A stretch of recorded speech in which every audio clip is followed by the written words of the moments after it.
Hello everyone, मैं राहुल राजा आप सबों का स्वागत करता हूं एलपीएस क्लासेस के यूट्यूब चैनल पे। अभी हम लोग साधारण ब्याज टॉपिक को लेकर चलेंगे। इससे पहले साधारण ब्याज का 2 लेक्चर हो चुका है, ठीक है, ये तीसरा लेक्चर होगा। इसके बाद 1.5 लेक्चर में ये टॉपिक कंप्लीट हो जाएगा। उसके बाद हम लोग चक्रवृद्धि ब्याज स्टार्ट करेंगे या कोई और अरिथमेटिक का अच्छा टॉपिक स्टार्ट करेंगे। आप लोग जो टॉपिक चाहते हैं कि कंप्लीट कराया जाए वो प्लीज़ कमेंट सेक्शन में बताएं कि आप कौन सा टॉपिक पढ़ना चाहते हैं, ताकि हम उसे ही प्रायोरिटी दे सकें। ठीक है, हमारी पूरी कोशिश होगी कि जिस चैप्टर का डिमांड हो पहले उसको ही कराया जाए। ठीक है, नहीं तो हम लोग अपने हिसाब से देखेंगे। अगर आप चलिए आगे चलते हैं। अभी तक हम लोगों ने 20 क्वेश्चन के आसपास प्रैक्टिस करा है, ठीक है, और क्वेश्चन सारे लगभग लेटेस्ट पैटर्न के हम लोग कर रहे हैं जो अभी पूछे जाते हैं, जैसा कि एग्जाम का स्तर अभी है। ठीक है, तो अभी मैं 10-12 क्वेश्चन का कलेक्शन और लेके आया हूँ आज की क्लास के लिए। ठीक, चलिए स्टार्ट करते हैं। और आज का पहला क्वेश्चन, और इस चैप्टर का 21वां क्वेश्चन होगा वो। ठीक है,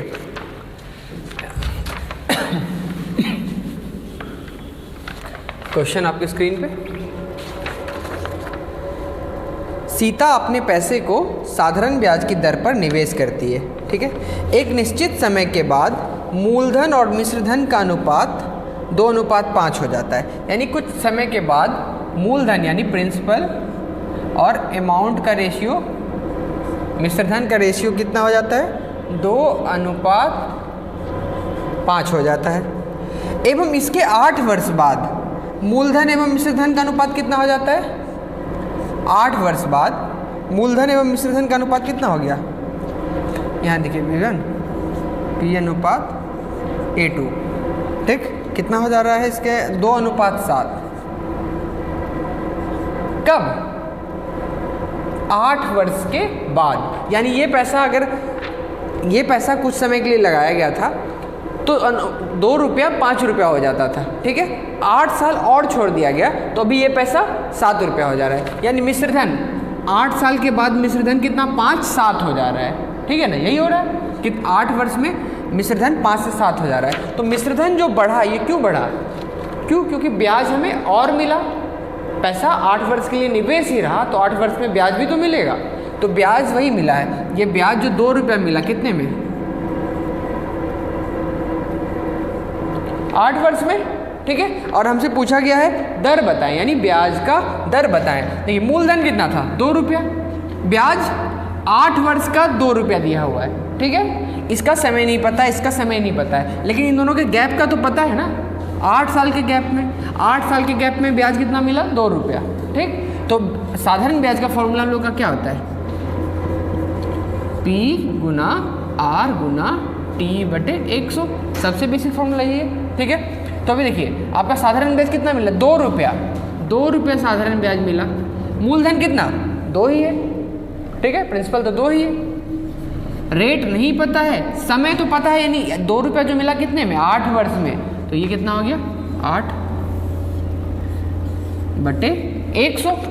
इसी को सॉल्व करते हैं तो देखिए यहाँ से 2 और 2 तो कैंसल आउट हो गया, और यहाँ से तो रेट का मान कितना आ गया? 25/2 यानी 12.5%। तो ब्याज का दर आपका 12.5% हो गया। ठीक है, देखिए हमको यहाँ पर समय नहीं दिया है कि कितने समय में 2 से 5 हो गया, नहीं पता है। कितने समय में 2 से 7 हो गया, नहीं पता है। लेकिन देखिए मूलधन तो वही है। ठीक है ना, उसको कुछ समय के लिए लगाए तो 5 हो गया। 5 जब हो गया उसके बाद भी पैसे को नहीं निकाला गया। पैसे को 8 साल के लिए और छोड़ दिया गया बैंक में ही।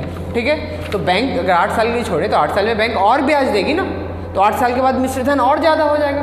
तो ये 5 से 7 हो गया। ठीक, तो उसमें क्यों हुआ? किसके वजह से हुआ? साधारण ब्याज की वजह से। तो ये 2 रुपया क्या है? ये 2 रुपये का जो अंतर आया है क्या है? साधारण ब्याज ही। किसका? 8 वर्ष का। तो वही 8 वर्ष का साधारण ब्याज निकाल लिया, ये आ गया। ठीक है, उम्मीद है आपको समझ आया होगा। चलिए अब अगले क्वेश्चन पे चलते हैं।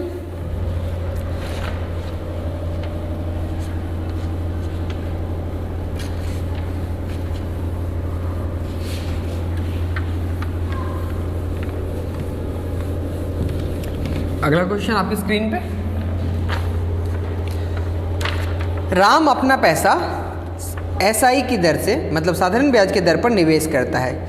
एक निश्चित समय के बाद मूलधन एवं मिश्रधन का अनुपात 4:5 हो जाता है एवं इसके 4 वर्ष बाद मूलधन और मिश्रधन का अनुपात 2:3 हो जाता है। सेम क्वेश्चन है, पिछले टाइप का ही क्वेश्चन है, ठीक है, बस थोड़ा सा डाटा में अंतर किया गया है। देखिए आपका मूलधन और मिश्रधन का अनुपात कितना है, 4:5 है, ठीक है। कितने समय में हुआ ये नहीं पता है, लेकिन इस पैसे को 4 वर्ष के लिए और निवेश ही छोड़ दिया जाता है। मतलब 4 वर्ष के लिए बैंक में ही मान लीजिए आप छोड़ दिए, तो बैंक 4 साल का ब्याज तो और देगी ना, तो ऑब्वियसली आपका मिश्रधन बढ़ जाएगा। मूलधन तो वही रहता है जो आप जमा करे होंगे, ठीक है, वो तो नहीं बदलता है। तो देखिए मान लीजिए पहला मिश्रधन है ये, मूलधन तो वही रहेगा, सेम टू सेम, पी का पी ही, लेकिन अगर आप 4 वर्ष और छोड़ दिए तब अनुपात कितना हो जाता है, तब अनुपात 2:3 हो जाता है। हमको पता है मूलधन तो वही समान है, ठीक है, जो पहले लगाए वही आपका लगा हुआ पैसा, बाद में उसमें कुछ ऐड तो नहीं करे आप, तो मूलधन तो क्या होगा, यहाँ मूलधन देखिए 4 दे रहा है, यहाँ मूलधन 2 दे रहा है। मूलधन जब इक्वल होगा तो दोनों को इक्वल भी करना होगा, तो इसको अगर हम 2 से गुना कर दे तो ये कितना हो गया, 4:6, ठीक, मूलधन बराबर हो गया। अभी क्या हो रहा है, आपका मिश्रधन देखिए, आपका मिश्रधन 5 से कितना हो गया, 6 हो गया। तो जो मिश्रधन बढ़ा 4 साल में, जो मिश्रधन बढ़ा, क्यों बढ़ा, क्योंकि 4 साल में बैंक ब्याज भी दिया होगा आपको, है ना, तो कितना बढ़ गया, 5 से 6 यानी 1 बढ़ा। ये क्या है, एक साधारण ब्याज ही है ना, साधारण ब्याज ही है, ठीक है। कितने वर्षों में, 4 वर्षों में, 4 वर्ष में। और साधारण ब्याज का हम लोग फॉर्मूला जानते हैं, एकदम बेसिक फॉर्मूला, P गुना R गुना T बटे 100। तो आपको देखिए 4 वर्ष का साधारण ब्याज दिया हुआ 1 रुपया, मूलधन आपका 4 रुपया, देखिए मूलधन दे दिया, ब्याज दे दिया, समय दे दिया, दर नहीं निकाल सकते, आराम से निकाल सकते हैं। तो दर कितना हो गया 1, साधारण ब्याज कितना हो गया 1, मूलधन कितना है यहाँ पे 4, दर नहीं पता है, समय तो पता है, 4 वर्ष में 1 रुपया ब्याज मिला तो 4 कर दिए अपॉन 100, यही होगा। तो यहाँ देखिए क्या हो गया, 4 से 25 टाइम्स में, तो R का मान कितना हो गया 25/4 यानी 6.25%, 6.24%, ठीक। बस यहाँ पे करना क्या है, आपको मूलधन को बराबर कर लेना है, ठीक है ना, क्योंकि मूलधन जब इक्वल है, मतलब मूलधन जो आप लगाए एक ही बार लगाए ना, तो वो बराबर रहना चाहिए। तो इसको 2, 4 और 2 है, तो 2 को 4 बना दिया, यानी इसको बराबर करे, तो इसको 2 से गुना किया, तो इसको भी 2 से गुना किया, यानी 5, 6 हो गया, यानी 1 रुपया एक्स्ट्रा ब्याज मिला आपको, कितने सालों में, 4 सालों में, ठीक। अब ब्याज तो मूलधन पे मिला होगा, इसी मूलधन पर, तो PRT/100 लगा दिया, आ गया, ठीक है। चलिए अगले क्वेश्चन पे चलते हैं।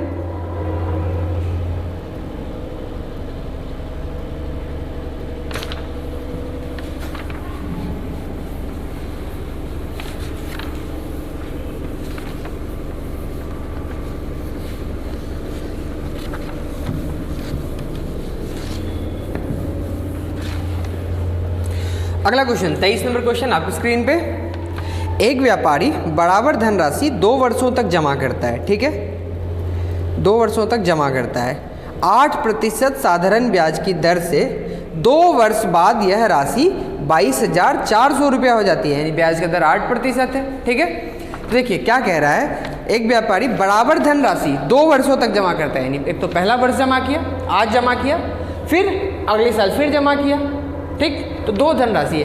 देखिए मतलब कहने का मतलब है, एक राशि जो है, हम लोग देखिए साधारण ब्याज पढ़ते थे ना, अब हम लोग जो निकालते थे कैसे निकालते थे, SI बराबर RT%, R% हर साल जितने साल का ब्याज उसे गुना कर देते थे, और अमाउंट क्या करते थे, ये क्या होता है, प्रिंसिपल प्लस SI। प्रिंसिपल अपने आप में कितना होता है 100% प्लस RT%, तो कितना हो गया 100 प्लस RT%, यही तो हमारा मिश्रधन, हम लोग ऐसे ही पढ़ते चले आ रहे हैं, ठीक है। अभी देखिए आपका मूलधन कुछ भी है, ठीक है, मूलधन आपका प्रिंसिपल 100%, ठीक। पहला किस्त जो है कि 2 साल के लिए लगाएंगे, पहला किस्त कितने साल के लिए लगा, जमा रहा 2 साल के लिए रहा, ठीक है, तो 8% हर साल ब्याज दे रहे हैं, तो 2 साल में कितना मिल गया होगा 8 गुना 2, यानी रेट गुना समय, यही होगा। लेकिन दूसरा किस्त है, देखिए 2 वर्ष के लिए जमा हो रहा है, दूसरा किस्त अगले साल जमा किया गया है, ठीक है, तो वो कितने समय के लिए जमा हुआ? एक ही साल के लिए हुआ, क्योंकि 2 साल के बाद तो निकालना ही है। 2 साल के बाद का आपको पैसा दिया हुआ है 22,400, तो एक किस्त तो 2 साल के लिए जमा रहा, लेकिन दूसरा किस्त एक ही साल के लिए जमा रहा है बैंक में, ठीक है। तो दूसरा वाला जो राशि आप लगाए बराबर लगाए तो वही 100% ही, ब्याज का दर वही 8% है, लेकिन ये कितने दिन के लिए जमा रहा? एक ही साल के लिए जमा रहा है ना, एक साल के लिए ही जमा रहा। तो देखिए, तो ये जो 2 साल के लिए रहा, इससे कितना रिटर्न निकलेगा? 8 2 16 यानी 116% यहाँ से निकला। और यहाँ से दूसरा जो किस्त है जो दूसरे साल जमा किया वो तो एक ही साल के लिए बैंक में रहा ना, तो उसमें एक ही साल का ब्याज मिलेगा। पहला किस्त 2 साल के लिए रहा, 2 साल का ब्याज मिला, तो इसमें कितना हो गया? ये 108%, ठीक है। तो देखिए दोनों मिलाकर यानी 2 वर्ष बाद यह राशि 22,400 रुपया हो गई, यानी 2 वर्ष के बाद उसको निकालने पर कितना पैसा मिल रहा है? 22,400। और यहाँ के हिसाब से कितना हो रहा है ये? देखिए 224% उसको मिलना चाहिए, और मिला कितना है उसको? 22,400, है ना। 224% का ही मान तो 22,400 हो गया ना। आपसे क्या पूछ दिया गया है? आपसे पूछ दिया गया मूलधन। मूलधन कितना होता है? जो हम लोग जमा करें कितना? 100%, है ना। तो 100% का मान कितना हो जाएगा? देखिए 224% का मान इतना, ये कितना टाइम्स है? 100 टाइम्स है, ठीक है। तो यहाँ पर इसमें भी आप 100 टाइम्स कर देंगे तो किस्त का मान निकल जाएगा। तो 10,000 रुपये का किस्त था, एक आज जमा करें और एक अगले साल जमा करें। तो आज जो जमा करें 2 साल में 2 बार ब्याज मिला, 8% 2 बार, और जो अगले साल 10,000 जमा किए उसमें एक ही बार, यानी एक ही साल के लिए मिला, तो एक ही बार 8% एक ही साल के लिए। तो 224% का मान इतना, तो 100% का मान 10,000, यानी 10,000 का 2 बराबर किस्त जमा किया गया था, ठीक है। अगले क्वेश्चन में चलते हैं।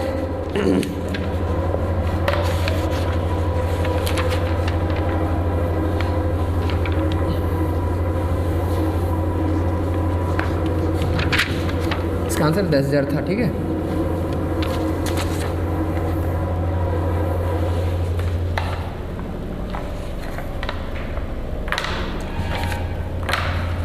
आइए अगले क्वेश्चन, 24 नंबर क्वेश्चन आपके स्क्रीन पे। एक व्यक्ति एक समान किस्त 3 लगातार वर्षों तक बैंक में जमा करता है, ठीक है, यानी एक समान किस्त है। वही क्वेश्चन है, बस थोड़ा सा उसमें 2 ही वर्ष के लिए था, इसमें 3 वर्ष के लिए हो गया। देखिए आपको चलिए थोड़ा और मैं डिटेल में बताता हूँ। पहला किस्त जो इस साल जमा किया, 3 साल के लिए जमा हुआ ना, वो 3 साल के बाद निकलेगा, तो ये 3 वर्ष के लिए हो गया। दूसरा किस्त ये अगले साल जमा किया गया, तो कितने साल के लिए? 2 ही साल के लिए बचाइए, तो ये 2 ही वर्ष के लिए होगा। तीसरा किस्त यानी 2 साल के बाद, यानी तीसरे वर्ष जमा किया है, तो ये तो एक ही साल के लिए जमा हुआ है, तो इससे क्या, यानी एक ही वर्ष के लिए हुआ, ठीक है। 3 बराबर किस्त। क्वेश्चन देखिए और फिर से पढ़िए। एक व्यक्ति एक समान किस्त 3 लगातार वर्षों तक बैंक में जमा करता है। किस्त हर साल एक एक जमा किया जाता है। 5% साधारण ब्याज की दर से 3 वर्ष में 4,950 रुपया हो जाता है। यानी जो 3 किस्त जमा किया, 3 साल के बाद जब वो निकाल रहा है पैसा अपना, तो 4,950 रुपया मिल रहा है टोटल, ठीक है। तो देखिए पहला किस्त 3 साल के लिए जमा हुआ, तो 3 बार इसको ब्याज मिल रहा है। इसको 2 ही साल के लिए, 2 बार, इसको एक ही साल के, तीसरा साल जमा हुआ, तो एक ही साल के लिए जमा रहा ना, तो एक ही बार ब्याज मिलेगा। तो ब्याज हम लोग क्या 100 मिश्रधन कितना करते हैं? 100 + RT%, यानी किस्त सबका बराबर है, तो सब में 100% + RT%। ब्याज का दर कितना? 5%, यानी हर साल 5% ब्याज। 3 साल के लिए ये वाला लगा है, तो 5% 3 साल, यानी 15%। 5 गुना 3%, तो कितना हो गया? 115%, ठीक है। ये 2 ही साल के लिए लगा, मूलधन बराबर है, तो यही कर 2 ही साल के लिए, 5% 2 साल के लिए, तो ये कितना हो गया? 110%। और ये एक ही साल के लिए लगा है, तो कितना हो गया? 105%। तो तीनों मिला के 3 साल में कितना पैसा मिलेगा? तो तीनों को जोड़ना पड़ेगा ना, तो कितना हो गया? 300, 315, 330%, ठीक है, 330%। 330% का मान कितना दे दिया है? 4950, ठीक है, 4950%। और तुमसे पूछा क्या गया है? तो हर वर्ष वह, तो प्रत्येक किस्त का मान बताएं, यानी प्रत्येक किस्त क्या, यही है ना, यही 100% हर किस्त पे बना कर, यानी 100% का मान बताने के लिए आपको बोला है। देखिए तो कितना गुना है, 1 0 1 0 कट जाएगा, ठीक है। अगर इसको देखा जाए 15 टाइम्स में वो कट जाएगा, 15 3 45 5, हाँ ये 15 गुना है। तो आप इसमें भी यहाँ भी 15 टाइम्स अगर कर देते हैं तो आपको मिल जाएगा, यानी इंस्टॉलमेंट कितने का है? 1500 रुपये का, ठीक है। हर एक किस्त 1500 रुपये का है, ठीक है।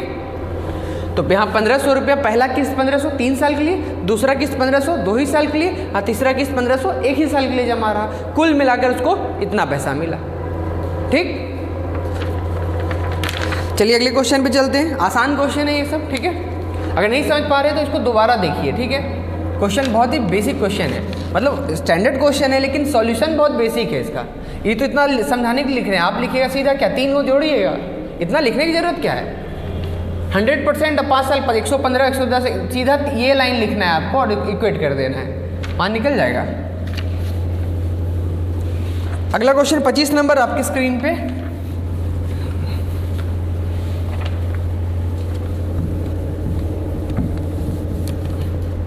ठीक है, 25 नंबर क्वेश्चन क्या कह रहा है? एक निश्चित राशि साधारण ब्याज की दर से 5 वर्ष में स्वयं का 13/8 गुना हो जाता है, ठीक है, 13/8 गुना हो जाता है। एक निश्चित राशि साधारण ब्याज की दर से 5 वर्ष में स्वयं का 13/8 गुना हो जाता है। तो साधारण ब्याज कितना हो गया? साधारण ब्याज स्वयं का यानी मूलधन का 13/8 गुना हो जाता है, यही कह रहे हैं ना। तो इसका मतलब क्या हुआ? इसका मतलब यही हुआ ना कि आप 8 रुपया लगा रहे हैं और ये 8 रुपये कितना हो जा रहा है? 13 रुपया हो जा रहा है, यही मतलब है। यानी 8 से देखिए, एक निश्चित राशि साधारण ब्याज की दर से 5 वर्ष में स्वयं का 13/8 गुना हो जाता है। यानी अगर आप 8 रुपया लगा रहे हैं तो वो कितना हो जा रहा है? 13 रुपया। तो जो ये क्या हुआ? प्रिंसिपल मूलधन, ये क्या हो गया? मिश्र धन। तो जो अंतर आया इन दोनों में कितने का? 5 का। यही क्या है आपका? साधारण ब्याज है ना, यही आपका साधारण ब्याज है। तो इसका मतलब क्या है? यहाँ से आपको दर बताने के लिए बोल रहा है। तो देखिए, आप साधारण ब्याज का एकदम बेसिक फॉर्मूला जानते हैं, P गुना R गुना T/100। तो साधारण ब्याज कितना है यहाँ पे? 5, और मूलधन आपका कितना है? 8, ठीक है। और क्या बोल रहा है आपका? रेट आपको पूछा गया है। समय 5 वर्ष दिया गया है, रेट पूछा गया है, समय 5 वर्ष दिया गया है, ठीक है। देखिए 5 से इधर 5 कैंसिल आउट, तो R क्या हो गया? 100/8, ठीक है। तो यहाँ से क्या हो गया? 25/2 यानी 12.5%, ठीक है। अगर इसको आप देखिए एकदम बेसिक तरीके से लिखेंगे, जिसको ये बात समझ नहीं आया 8/13 हो जाती है। चलिए मैं उसके लिए ऐसे फिर से लिख देता हूँ थोड़ा और आसान तरीके से। देखिए आपको क्या बोला गया? साधारण ब्याज कितना हो जाता है? मूलधन का, प्रिंसिपल का 13/8, यही हो जाता है ना। तो देखिए नहीं ये साधारण ब्याज नहीं है, ये तो अमाउंट हो रहा है ना, ठीक है। अमाउंट, कोई राशि साधारण ब्याज के दर से 5 वर्ष में स्वयं का 13/8 गुना हो जाता है, ठीक। यानी ऐसे मान लीजिए आप 1 रुपया लगाते हैं 5 वर्ष में, 1 रुपया लगाते हैं 5 वर्ष में कितना हो गया? 1 का 13/8 गुना, यानी 13/8 हो जाता है। अगर वही 1 की जगह अगर आप 8 रुपया लगाते तो इसका मतलब क्या है? यही 13 रुपया हो जाता ना, वही बात है। यानी 8 से गुना कर दिए दोनों साइड, तो 8 रुपया लगाया 13 रुपया हो गया, बात वही है, ठीक है। तो उससे चाहे आप ऐसे लिखिए, एक लाइन में आपका आंसर आना है यहाँ से, ठीक है। अगले क्वेश्चन पे चलते हैं।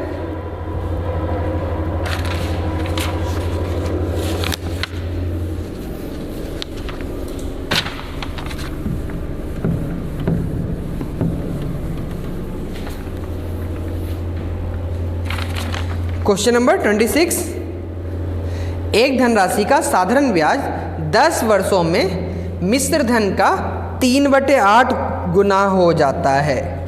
यानी क्या दिया हुआ है आपको,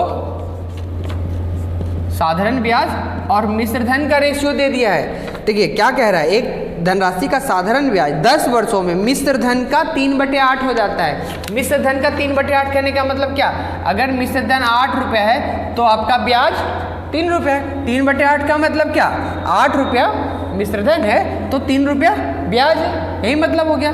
देखिए अगर 8 रुपया आपका मिश्र धन है, 3 रुपया ब्याज है, तो मूलधन कैसे निकालेंगे, मिश्र धन में ब्याज को घटाइए तो क्या निकलेगा, मूलधन। तो इस हिसाब से यहाँ से अगर मैं ऐसे लिख दूँ तीनों का रेशियो तो क्या हो जाएगा, 5:3:8, यही ना होगा।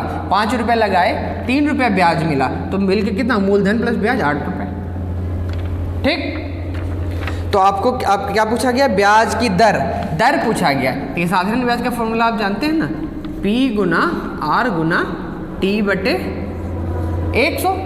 साधारण ब्याज आपको कितना मिला, यही तो ब्याज है आपका 3, मूलधन कितना है ये 5, रेट पूछा गया, समय आपको क्या दिया 10 वर्ष बटे 100। ठीक है, 2 टाइम्स में, तो इधर जाएगा R का मान यहाँ से कितना निकल गया 6%, यानी ब्याज का दर 6%। ठीक, ब्याज का दर 6%।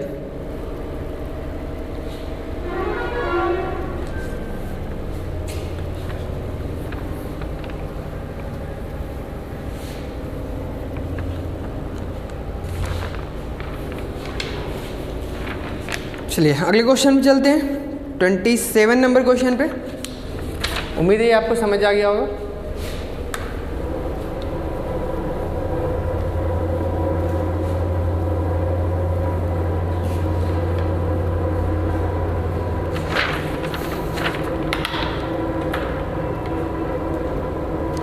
एक राशि का साधारण ब्याज उस राशि का 16/9 गुना हो जाता है यदि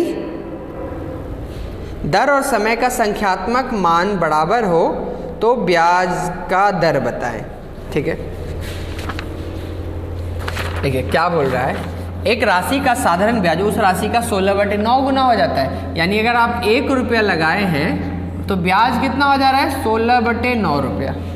ठीक है, 1 रुपया लगाए ब्याज 16/9 रुपया हो जाता है। और क्या बोल रहा है, यदि दर और समय का संख्यात्मक मान मतलब न्यूमेरिकल वैल्यू, ठीक है, दोनों का वैल्यू इक्वल है। आप 1 रुपया लगाए, ये आपका प्रिंसिपल है, ये क्या है आपका सिंपल इंटरेस्ट है। ठीक है, सिंपल इंटरेस्ट का फॉर्मूला क्या होता है, P गुना R गुना T बटे 100, यही होता है ना। तो सिंपल इंटरेस्ट आपका 16/9 गुना, तो आप इसको 16/9 कर दीजिए। प्रिंसिपल 1 है, तो 1 क्या बोल रहा है, समय और दर का संख्यात्मक मान बराबर है। मान लेते हैं दोनों x है, तो क्या हो गया x गुना x अपॉन 100, यही है ना।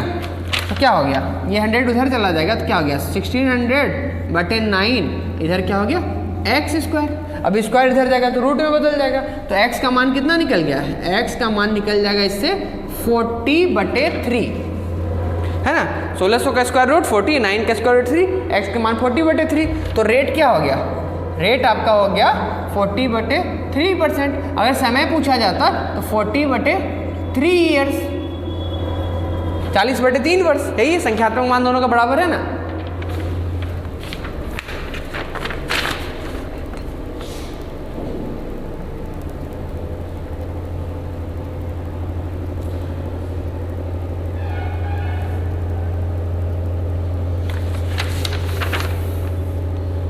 आइए अगले क्वेश्चन पे चलते हैं, 28 नंबर।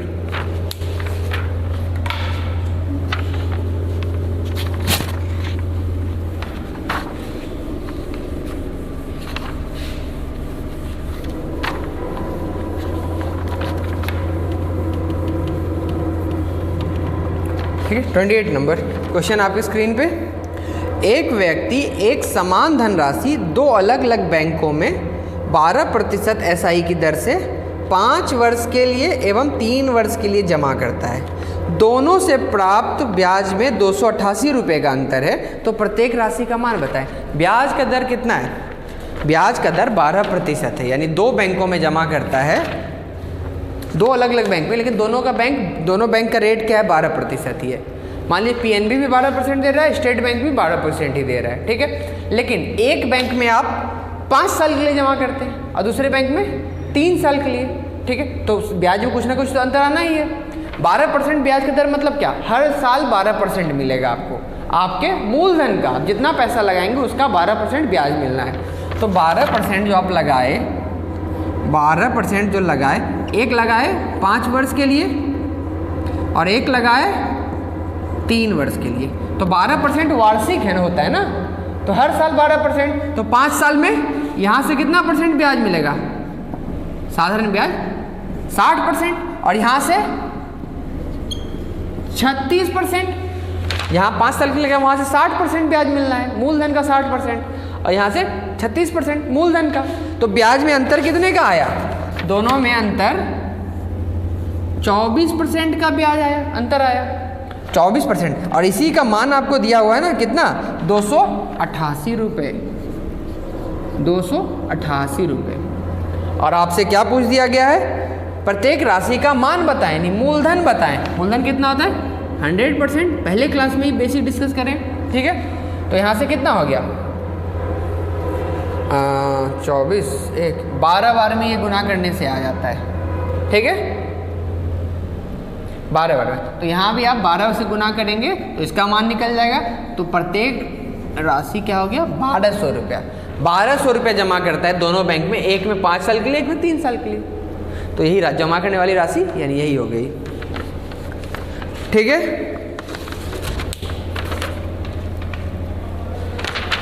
आइए अगले क्वेश्चन में देखिए, जब आप क्वेश्चन कीजिएगा तो सीधा 12 पंचे 60%, 36%, सीधा माइनस के लिए 24% का मान लिखिए, इतना लिखने की जरूरत तो है नहीं, ठीक है, समझने के लिए ये हम लोग कर रहे हैं। अगले क्वेश्चन 29 नंबर पे चलते हैं, इसको हटाते हैं।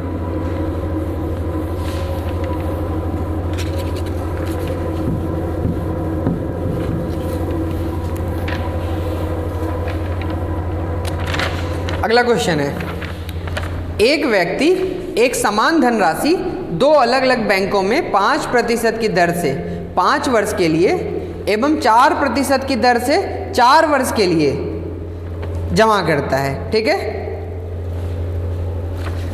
जब दोनों से प्राप्त ब्याज में 72 रुपये का अंतर हो तो प्रत्येक राशि का मान बताइए।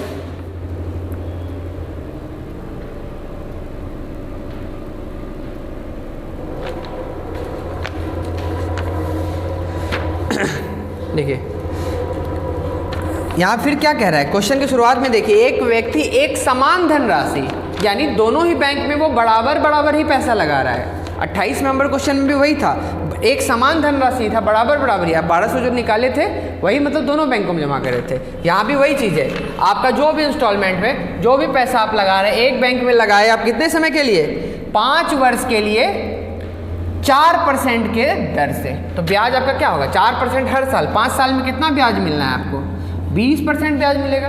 दूसरे में भी उतना ही पैसा लगाए, दूसरे बैंक में भी उतना ही पैसा, कह रहे ना, एक समान धनराशि, तो कितने के लिए, 4% के दर से 4 वर्ष के लिए, 4% के दर से। यहाँ से ब्याज कितना मिलेगा, 16%।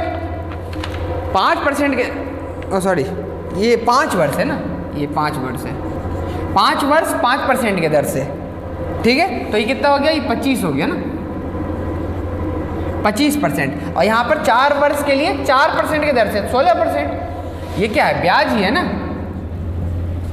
पहले से 25% ब्याज मिल रहा है, दूसरे 16%, तो अंतर दोनों का कितना है, 9%। और यही अंतर आपको दिया हुआ है, 9% का मान कितना दे दिया है, 72 रुपया। तो आपसे प्रत्येक राशि का मान बताएं, यानी प्रत्येक कितना है, तो वो क्या 100% हो गया। जो इन्वेस्ट कर रहे थे कितना गुना है, ये 8 गुना, तो ये भी 8 गुना, तो कितना हो गया 800 रुपये, यानी प्रत्येक बैंक में वो 800 रुपये जमा कर रहा था, ठीक है। अगले क्वेश्चन पे चलते हैं, ठीक है। ये बिल्कुल आसान कॉन्सेप्चुअल और कॉन्सेप्ट पूरा क्लियर है, तो ये सब बिल्कुल आसान कैटेगरी में काउंट होगा, ठीक है तो क्वेश्चन बहुत स्टैंडर्ड का, ये सीजीएल मेंस में ऐसा ट्रिकी क्वेश्चन पूछा जाता है, ठीक है। ऐसे अभी लेवल बढ़ गया, अभी तो कभी भी पूछ सकता है किसी भी एग्जाम में, तो आप लोग तैयार रहिए। चलिए अगले क्वेश्चन चलते हैं, 30 नंबर क्वेश्चन।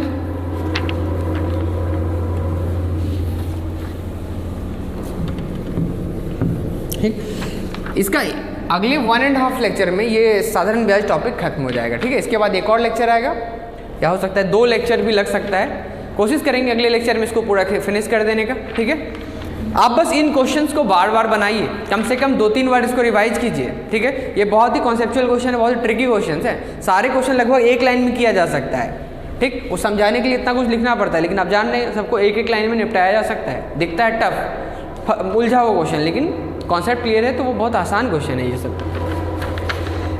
30 नंबर क्वेश्चन आपके स्क्रीन पे। एक व्यक्ति एक समान धनराशि 2 अलग अलग बैंकों में जमा करता है।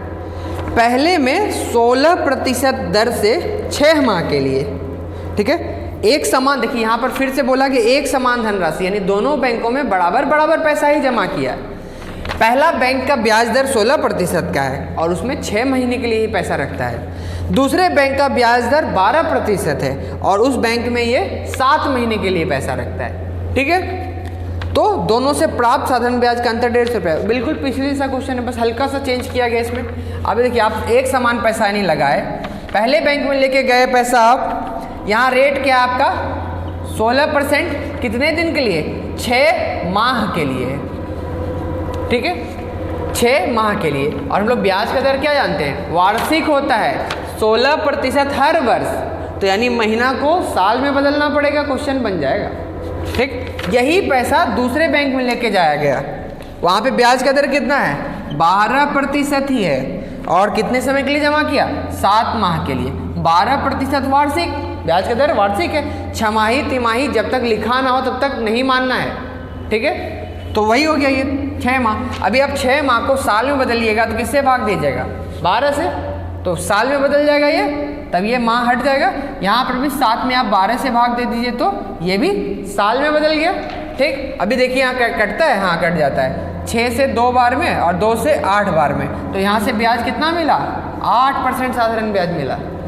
6 महीने में मात्र 8% ब्याज मिला है। और यहाँ पर देखिए 12 से 12 कट गया, तो यहाँ 7 महीने में कितना ब्याज मिला? 7% ब्याज मिला। ठीक, यहाँ से 8% ब्याज मिला, यहाँ से 7%। ब्याज में अंतर कितने का हो गया? 8 में 7 गया 1%। और यही 1% का मान कितना दिया हुआ है? 150 रुपया। तो जो जमा किया गया है वो किसके 100% हो गया।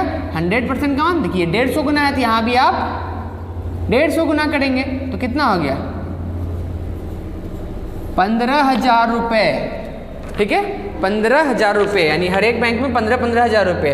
यहाँ 16% दर से 6 महीने के लिए, यहाँ 12% दर से 7 महीने के लिए। बस यहाँ ब्याज का दर हमेशा वार्षिक होता है। ठीक है, ब्याज का दर वार्षिक होता है, तो यहाँ महीने को वर्ष में बदलना पड़ेगा, महीने को वर्ष में बदलना पड़ेगा, काम हो जाएगा। ठीक है, बहुत ही आसान क्वेश्चन है। ठीक है, उम्मीद करते हैं आपको ये सब समझ में आया होगा। ठीक, आज का लेक्चर इतना ही रखते हैं। अगले क्लास में कोशिश करेंगे कि इस चैप्टर को पूरा खत्म कर दिया जाए। ठीक है, तकरीबन 15-20 क्वेश्चन के आसपास और कराना है। थोड़े अलग अलग तरह के क्वेश्चन, थोड़ा वेरिएशंस ला करके जो पूछा जाता है या जो पूछा जा सकता है वो देखेंगे हम लोग। ठीक है, उम्मीद करता हूँ आपको सब समझ में आया होगा। अगर आपको ये लेक्चर अच्छा लगा, आपको प्रैक्टिस करना अच्छा लग रहा है, आप चाहते हैं भविष्य में हम और भी लेक्चर्स लेकर के आए, तो प्लीज़ हमारे इस वीडियो को लाइक करें, हमारे चैनल को सब्सक्राइब करें और थोड़ा दोस्तों के बीच शेयर करें, प्रमोट करें। ठीक है, धन्यवाद।